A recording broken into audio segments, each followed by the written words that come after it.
David Brewster here with another 3-for-all, and this is 3 Pat Travers Licks from 2006. And Pat Travers has been active, since the mid-70s. I think he kind of hit the scene in 1976 and went on to become a very influential guitarist.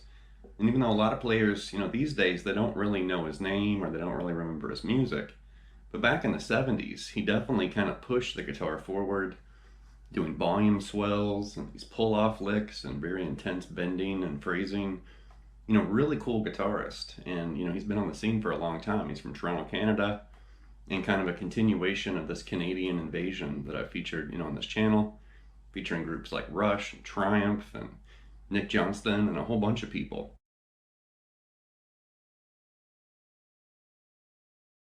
I was introduced to Pat Travers' name not from his music, because technically Pat Travers, kind of hit the scene, way before my time. But it was through reading guitar magazines and interviews with Paul Gilbert. And Gilbert would talk about Van Halen and Yngwie, and he would almost always mention Pat Travers. And that caught my attention. Like, well, hey, if Gilbert's talking about this Pat Travers guy, who is he? And then I, checked him out. And I was blown away, doing all these very interesting things on guitar that you could kind of hear, passed on to players in the 80s. And, Pat definitely, he's still active, but his heyday definitely was in the 70s, and then that big push into the 80s, the scene changed and it kind of became more image focused and MTV and stuff like that. So Pat kind of, retreated a little bit during that time, and then had kind of a big comeback in the 90s and continues, to play, and he's still active today. But I have to admit, I have so many requests for Pat Travers, to feature him either in a chord play or a 3-for-all. I was completely caught off guard and shocked and impressed. Like, hey, there's a ton of people, looking for Pat Travers. But don't take my word for it. Here's an image with a bunch of screenshots of requests for Pat Travers.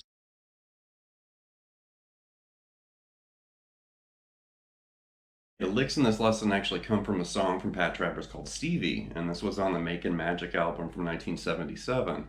But this performance is actually, I believe, outside of Louisville, Kentucky, in 2006, and he's basically performing this classic song from the 70s.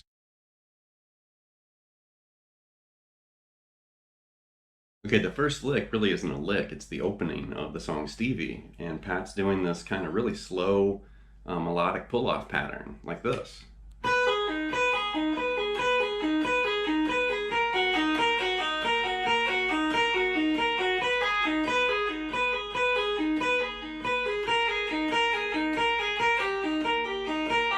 And then it repeats, and I'm doing it way too fast. It's really slow. It's probably more like this.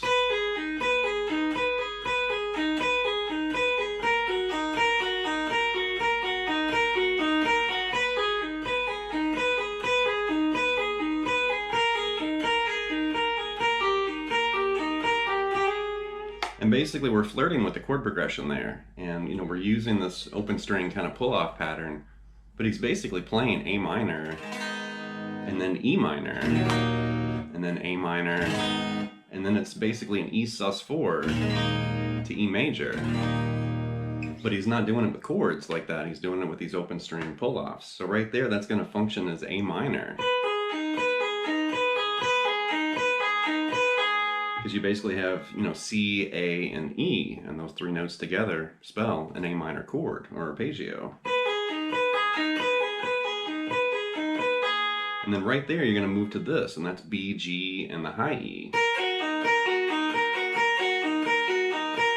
And that's basically, signaling E minor. And then you're going to move back to that A minor again. And then right there, you're going to grab this B, and then the A, and then the open E. And then right there, the B, the G sharp, and that high E open. And that's basically E sus4 to E major, but played like this. Really interesting opening for that guitar part. It has this very modern, futuristic kind of sound, but that's from 1977, which is awesome.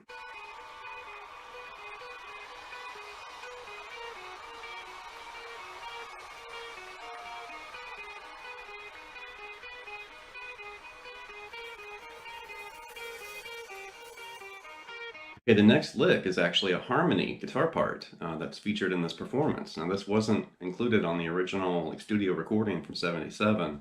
This is something that Pat, kind of introduced or started to add to the song, I guess, after that. But it starts with just that single guitar, playing through what we just went through. And then there's a second guitar part. So I'm using the TC Electronic Ditto looper so I can play both parts at the same time, like this.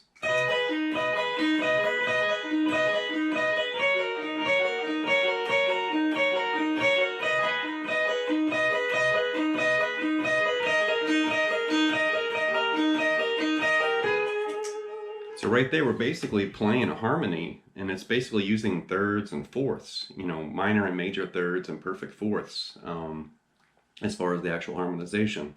So with this first, pattern for A minor, the harmony part's actually starting on E right there. So you're going to grab E, C, and then the open E again. So there's no A, but that implies, A minor. And then when it moves to that implied E minor, right there you're going to grab this D, B, and the high E, and that's kind of flirting with E minor 7.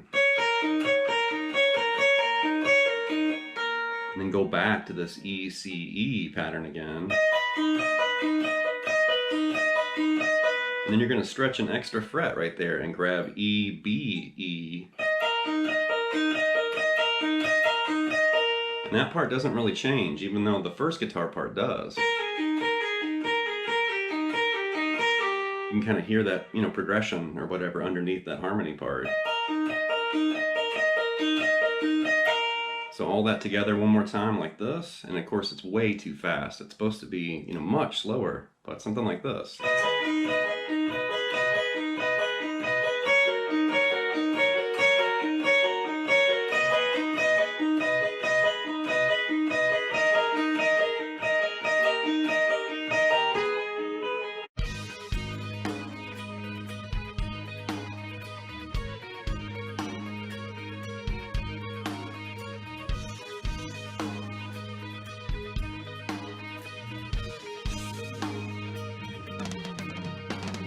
The next lick is this really expressive bending phrase, much higher on the fretboard, and he's using more overdrive, and distortion for this part.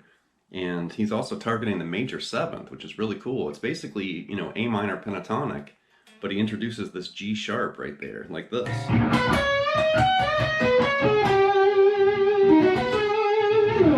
One more time.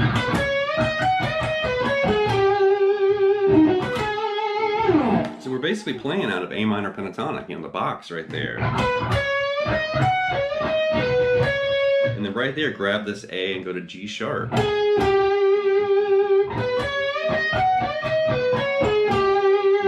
Cool lick, and I love those little twists and turns to those bending ideas like that. Kind of a variation of a really common idea. And then it ends with this little phrase right here. And he just kind of slides off the D string there.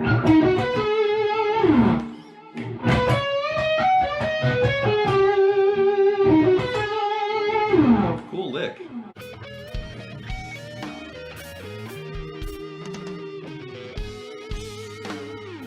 Here's a bonus lick from this live footage, and it's this, once again, kind of higher position, almost kind of a shred lick, really. He's doing this really cool kind of legato pattern at the top. Something like this.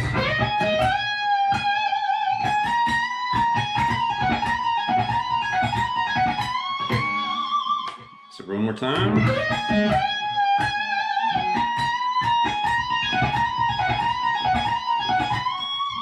So right there, we're basically cruising into this double stop, on the 17th fret there on the B and the high E. And grab this, and you're going to bend that up a whole step, this G to A. And he basically bends it up a whole step, releases it about a half step, and then bends it back up a whole step again. Like that. Then you're going to reach over here, grab this A, grab this B, bend that B up a half step and back. And then you're going to basically pull off that B to A. And then right here, you're doing a hammer-on pull-off.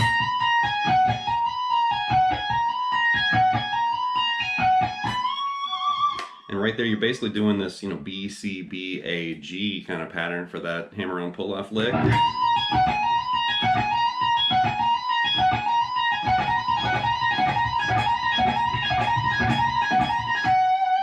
reminds me of some licks and sequences from Van Halen, Paul Gilbert. There's a ton of players that have played, licks kind of like that.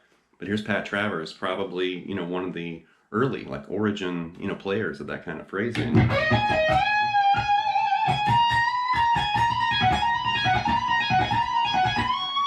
Cool lick, and I love that kind of higher, position. You hear these notes, just, flying really high, high pitched, and then you've got that busy kind of finish right there with that hammer on pull off phrase.